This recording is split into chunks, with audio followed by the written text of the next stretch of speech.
Chimbal maro leibi Wangang shi henbi Tamoy bunang na lang tag na hanbi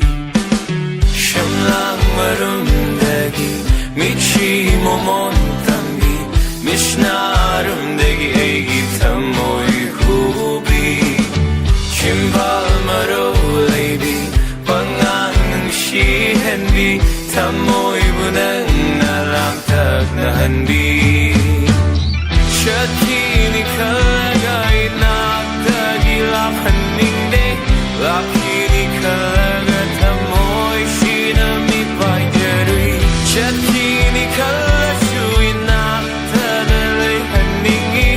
Lapini kalaga tamoy shinami bajarui Nanalengda Lengda na leibiu aigi Nung shibabu nang nakangbiu